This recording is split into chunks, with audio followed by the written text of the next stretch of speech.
오늘 우리가 함께 살펴볼 말씀 열왕기하 15장 23절에서 38절의 말씀입니다. 열왕기하 15장 23절에서 38절의 말씀 우리 같이 교독하시도록 하겠습니다.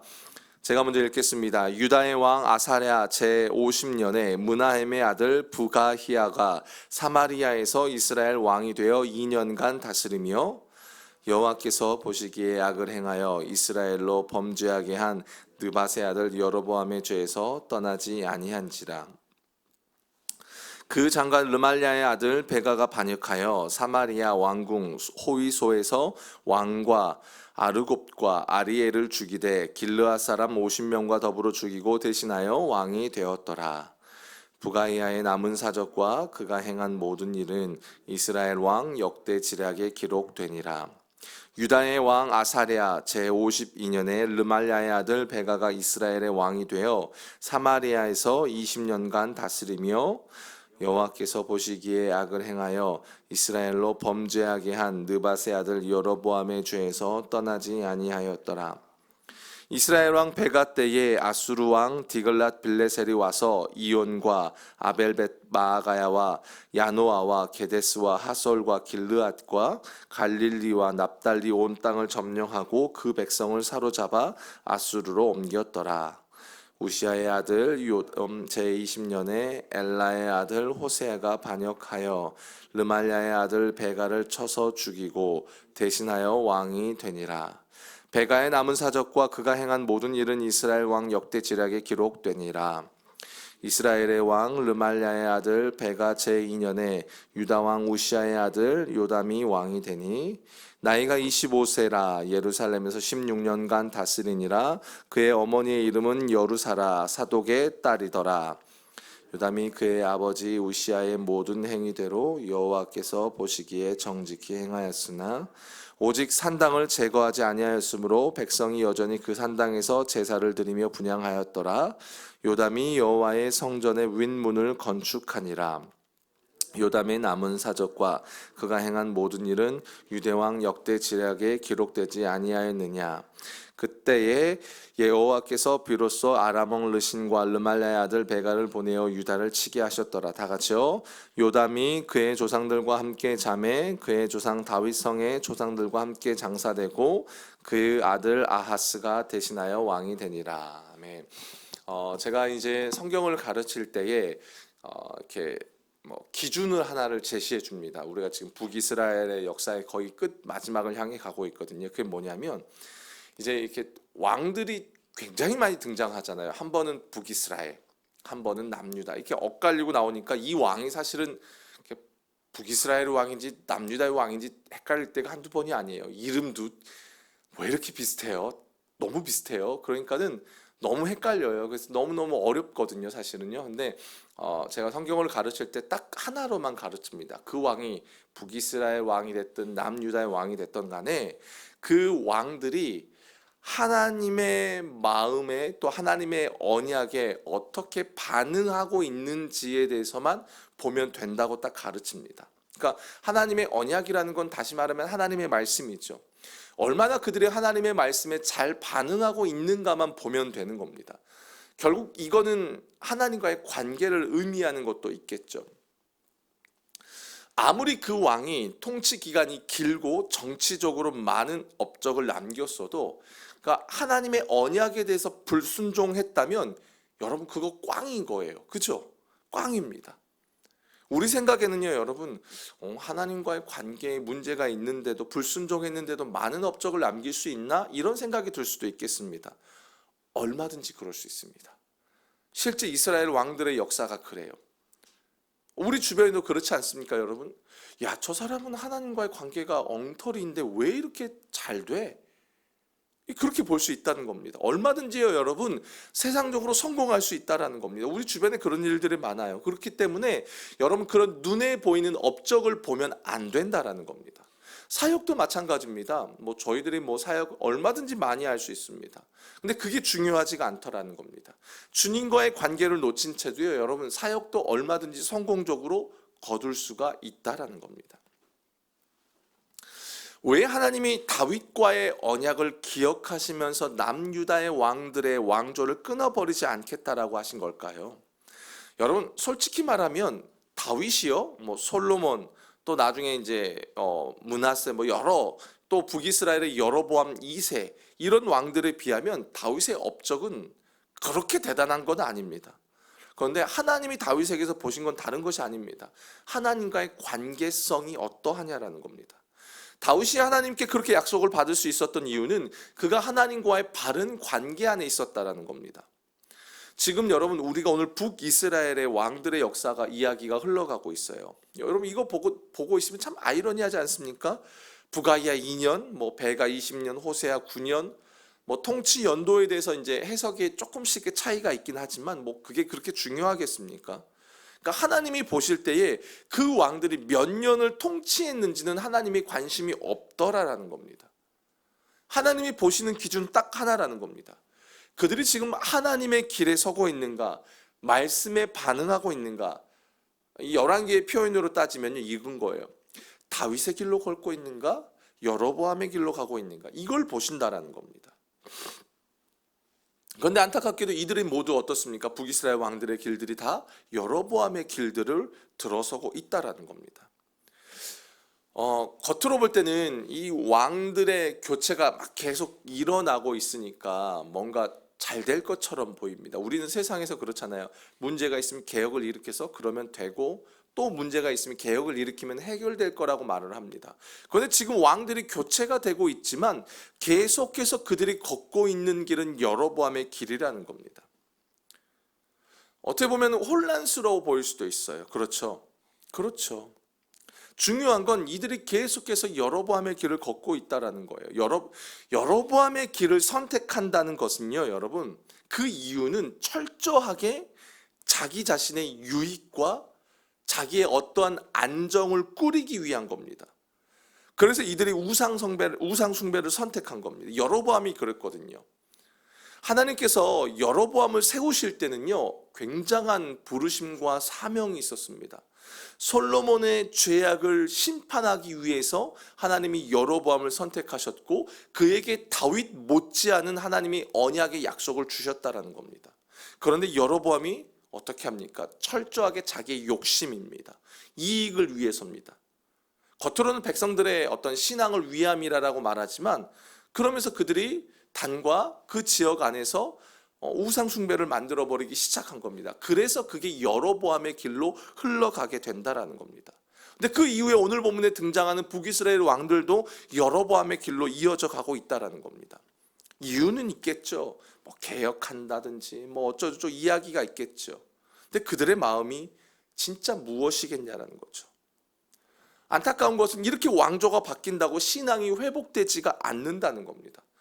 이렇게 왕조가 바뀌면서 하나님 나라의 어떤 그런 개혁이 일어나지 않는다라는 겁니다.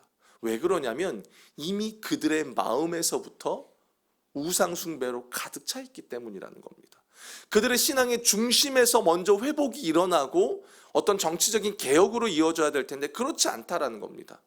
왕들의 그 마음에서부터 하나님 앞에 바르게 서고 하나님의 말씀에 반응하고자 하는 마음이 없는 채 왕조가 바뀐들 무슨 변화와 무슨 영적인 회복이 그들 안에 일어나냐라는 겁니다.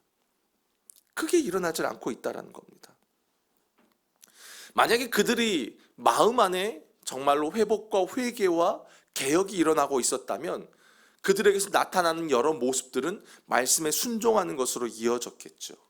그러나 지금 북이스라엘 왕들이 나타나는 것은 뭐냐면 이제 여러분 오늘 내일 뭐 이제 며칠 후면요 북이스라엘 왕이 끝나버립니다.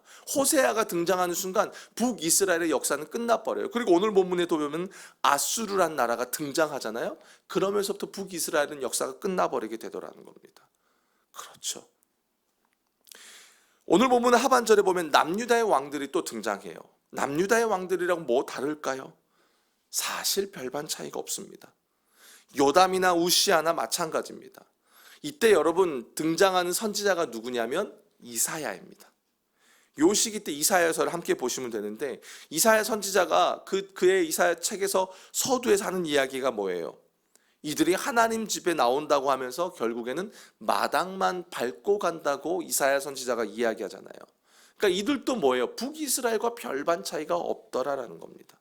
오늘 보면 끝에 등장하는 아하스 왕이 나오잖아요. 제가 이렇게 좀 과격한 표현을 써서 이 아하스를 표현할 때 정신 나간 왕이라고 말합니다. 왜냐하면 자기의 아들을 우상 숭배로 불에 던져버리거든요. 정신 나간 왕인 거예요. 이게 지금 북이스라엘과 남유다 가운데 나타나는 현실이라는 겁니다. 현실. 우리의 현실은 어떻습니까? 지금 이 왕들의 선택을 할 때에 있어서 이들은 철저하게 하나님의 말씀에 반응하기보다는 사람들의 평가와 사람들의 시선을 사로잡기 위한 것에 이들의 마음이 다 빼앗겨 버려 있다는 겁니다. 여러분은 어떠십니까? 여러분은 지금 하나님 앞에 어떤 평가를 받고 계십니까? 참 두렵죠. 누군가의 평가를 받는다는 것. 특별히 하나님의 내가 평가를 언젠가는 받게 될 텐데 이게 여러분 굉장히 두렵고 떨리는 일이라는 겁니다. 사실 우리는 살아가면서 하나님이 눈에 보이지 않기 때문에 우리는 눈에 보이는 것에 더 많은 반응을 할 때가 있습니다. 그리고 눈에 보이는 존재들의 평가에 더 많이 두려워하고 거기 일희일비할 때가 더 많다라는 겁니다. 이게 저라고 자유할까요? 어제 이제 밤에 이제 설교를 준비하는 가운데 그런 거예요. 나도 이 부분에 있어서 자유롭지 못하다는 겁니다. 하나님의 말씀이 어떻게 흘러가고 있고 그 말씀이 어떻게 우리 가운데 반응되어져야 될지 생각하기보다는 이걸 이렇게 전하면 성도들은 또 무슨 생각을 할까? 그래서 뭐 원고를 썼다가요, 뭐 지울 때가 한두 번이 아닌 거예요. 이렇게 말하면 이 사람 또 걸리는데, 이 사람 또 상처받는 거 아닐까? 여기에 반응할 때가 많다라는 겁니다. 좋아할까 싫어할까? 물론 표면적으로는요, 어떤 명분이 있냐면 성도들을 섬긴다라는 명분이 있죠. 근데 엄밀히 들어가 보면 제가 그 성도님들의 신앙을 세우기보다는 저들이 좀 불편하면 어떡하지? 라는 눈치 보기에 더 바쁠 때가 많다라는 겁니다. 이게 목사로서 천 안타까운 현실이라는 겁니다. 두려운 현실이기도 하죠. 어떻게 보면 목회자가 갖고 있는 구약 시대의 사명은 선지자로서의 사명입니다. 하나님의 뜻을 바르게 전해야 되기 때문에 여러분 때로는 쓴소리도 해야 되고 잘못된 길로 갈 때 책망도 해야 합니다. 근데 하나님의 눈치를 보기보다 사람들의 눈치를 볼 때에 거기에 머뭇거릴 때가 참 많더라는 겁니다. 이게 갈등이고 딜레마라는 겁니다. 여러분 최근에 그 축구협회 문화체육부 청문회 보셨습니까? 모르겠어요. 저는 이제 이렇게 좀 보게 됐어요. 근데 축구협회 회장을 향해서 날카로운 질문들이 오가는 겁니다. 그때 어떤 한 해설위원이 어떤 상황들을 이제 국회의원이 물어보니까 그 상황들을 정리하면서 딱 이야기하는데 이 축구협회장과 이 국가대표 감독은 국민들의 눈치를 보지 않는다는 겁니다. 국회의원들의 눈치를 보지 않는다는 평가를 내려버립니다. 그러니까 어떻게 가요? 자기 마음대로 가버리고 공정이라는 것을 찾아볼 수 없는 정책을 그들이 펼친다라는 겁니다. 그러니까 국민들의 기대와 먼 삶을 살아간다라는 거죠. 저는 이제 그걸 이렇게 쭉 지켜보는 가운데 그냥 이게 우리의 신앙과도 별반 차이가 없다라는 생각이 드는 겁니다. 하나님 보시기에 좋은 것을 선택하면서 하나님의 평가에 내가 과연 그 기준에 부합한가를 날마다 상고해야 하는데 그것보다 당장 내 욕심과 내 어떠함에 결부되어서 내가 사람들의 시선에만 신경 쓴다면 이게 우리가 열왕기의 시대를 살아가는 그 왕들과 우리가 무슨 차이가 있을까라는 생각이 드는 겁니다. 여러분 오늘 본문에 보면 요담도 마찬가지예요. 34절에 보면 요담이 그의 아버지 우시아의 모든 행위대로 여호와께서 보시기에 정직히 행하였으나 35절에 오직 산당을 제거하지 아니하였으며 무로 백성이 여전히 그 산당에서 제사를 드리며 분향하였더라. 여러분 아이러니한 것이 뭐냐면요, 요담에 대한 평가가 반반입니다.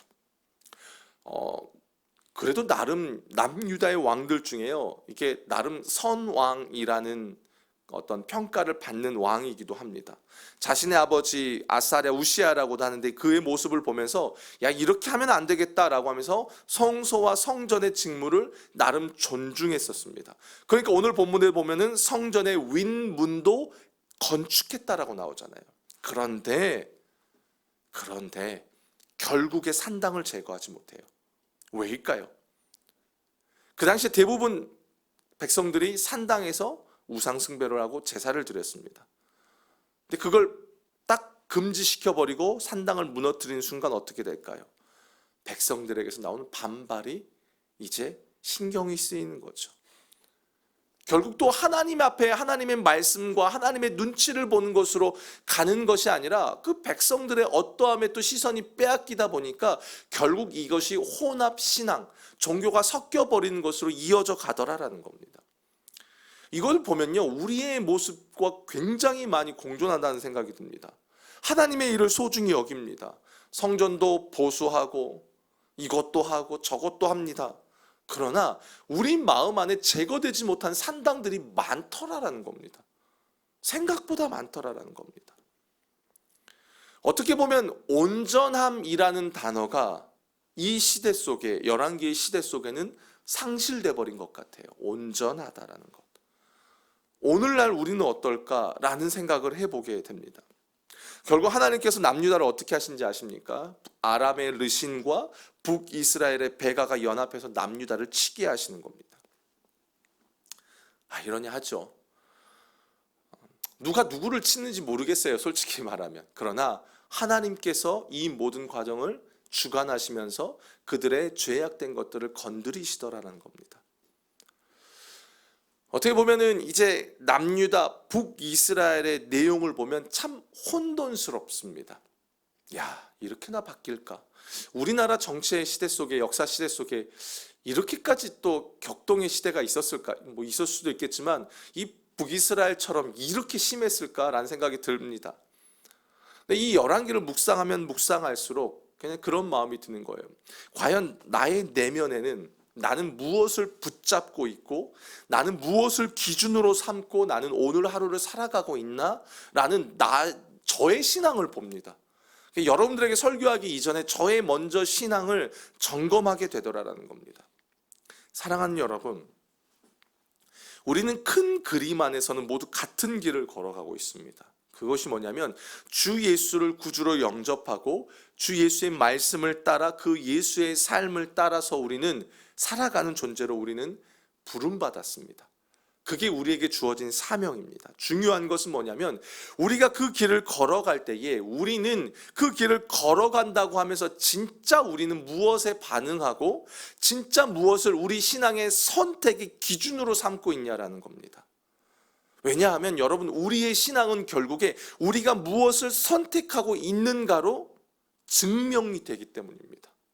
아무리 우리가 예수의 길을 걸어간다라고 하지만 우리의 선택이 예수의 기준과 다른 것을 선택한다면 우리는 여로보암의 길을 걸어가는 겁니다. 이게 굉장히 두려운 일입니다. 마치 요담처럼 우리는 두 마리 토끼를 다 잡으려고 하는 것처럼 보여지지만 절대 잡히지 않는다라는 겁니다. 사랑하는 여러분, 저는 그런 마음이 들어요. 갈수록 더 혼란스럽겠다. 세상을 보면, 이 나라가 돌아가는 것을 보면, 열방이 돌아가는 것을 보면 혼란스럽습니다.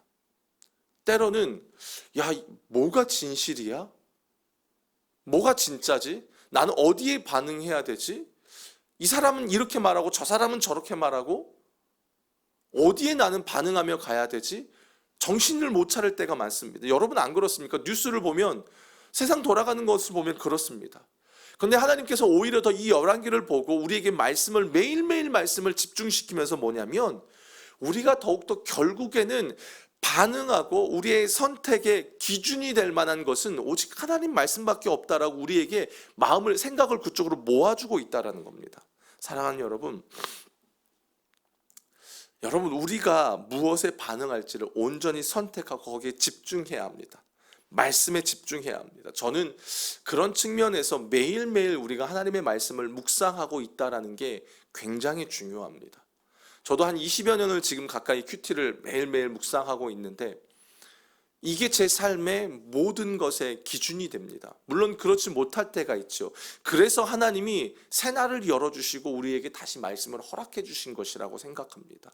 사랑하는 여러분, 이 시대를 바라보지 마시고 이 시대 속에서 말씀하시는 하나님을 우리가 묵상하고 그 말씀에 우리가 힘을 쏟았으면 좋겠다는 생각을 합니다. 그러면서 하나님이 뭘 원하시는지, 하나님이 무엇을 기뻐하시는지, 아마 우리가 똑같이 예수의 그 큰 길은 걸어가지만 그 가운데서 맡겨진 사명은 다 다를 겁니다. 다 다를 겁니다. 어떻게 똑같겠습니까? 그렇기 때문에 비교할 필요도 없겠죠. 중요한 것은 내가 하나님의 말씀에 반응하면서 거기에 선택하며 내가 나아가고 있는가 아닌가, 그것이 우리에게 가장 중요한 것이지 않을까라는 생각을 하게 됩니다. 사랑하는 여러분, 이 혼란스러운 시대 속에서도 하나님께 여러분들이 반응하며 나아갈 때 여러분의 인생 속에는 샬롬의 은혜가 주어질 줄로 믿습니다. 그리고 그 속에서 하나님의 뜻이 여러분의 삶에 나타나시길 주님의 이름으로 축원합니다. 이 시간 우리 마지막으로 기도합시다. 우리가 그렇게 기도했으면 좋겠습니다. 하나님, 계속해서 열왕기가 말하고 있는 게 이거잖아요. 다윗의 길을 걸을 것이냐, 여로보암의 길을 걸을 것이냐, 하나님의 말씀에 반응할 것이냐, 사람의 어떠함에 내가 반응할 것이냐. 하나님, 내가 온전히 다윗의 길을 걷기를 원합니다. 사람의 눈치 보면서 사람의 판단을 생각하는 신앙이 아니라 하나님의 말씀에 철저하게 반응하는 신앙이 되게 해주시옵소서. 그래서 이 혼란스러운 세상 가운데서 하나님이 보여주시는 그 생명의 길로 내가 걸어가길 원합니다. 혹여나 내 안에 이 묵은 산단과 같은 죄가 있다면 하나님 제거하여 주시고 오직 주님의 뜻에 순종하면서 주님이 기뻐하시는 삶을 살아가는 주님께 반응하는 나의 신앙 되게 하여 주시옵소서. 우리 마지막으로 주님의 이름 한번 부르시고 간절히 기도하시고 여러분 개인 기도하시고 돌아가시겠습니다. 주여,